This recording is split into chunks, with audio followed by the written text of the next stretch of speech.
Wakil Ketua Gugus Tugas Penanganan COVID-19 Aceh, Diah Erti Idawati, pada Kamis 4 Juni 2020 melakukan kunjungan ke sejumlah daerah untuk bersilaturahmi dengan para ulama karismatik di Aceh, serta membahas upaya bersama memutus rantai penyebaran virus corona atau COVID-19. Kunjungan pertama diawali ke Daya Darul Munawarah Kutakrung, Kecamatan Bandar 2 Pidijaya, dan dilanjutkan ke Daya Mudi Mesra Samalanga, serta Daya Al-Madinatud Diniyah Babu Salam Blangblah Debirin. Di Daya Darul Munawarah Kutakrung, rombongan disambut langsung oleh Abu Haji Usman Ali atau yang lebih dikenal dengan Abu Kutakrung dan anak lelakinya, Abia Anwar, serta sejumlah jajaran petinggi Daya. Kepada Abu Kutakrung, dia mengatakan kunjungan dilakukan untuk mempererat silaturahmi dan membahas perkembangan virus corona, termasuk upaya memutus total rantai penyebaran corona dan persiapan memasuki kehidupan normal baru atau new normal.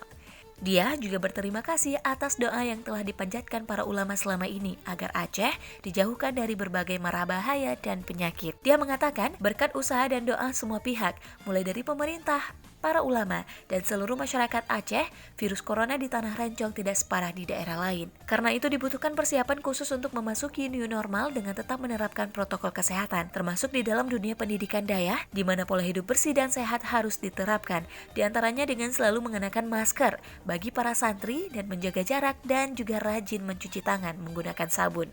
Menyikapi hal tersebut, Abia Anwar yang merupakan anak dari Abu Kutakrung menjelaskan pihaknya tentu akan mengikuti prosedur kesehatan sebagaimana ditetapkan pemerintah dalam melawan virus corona. Hal yang sama juga disampaikan Abu Syekh Haji Hasanul Basri HG atau yang lebih dikenal dengan Al-Mursyid Abu Mudi, pimpinan Daya Mudi Mesra Samalanga. Abu Mudi yang menerima kedatangan rombongan pemerintah Aceh mengatakan selama ini pihaknya tak henti melakukan doa dan zikir bersama para santri agar Aceh dijauhkan dari mara bahaya dan COVID-19 segera dihilangkan oleh Allah SWT.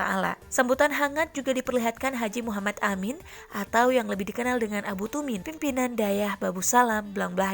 Beliau menyampaikan pihak Dayah akan mendukung langkah-langkah pemutusan rantai penyebaran virus corona sebagaimana ditetapkan pemerintah.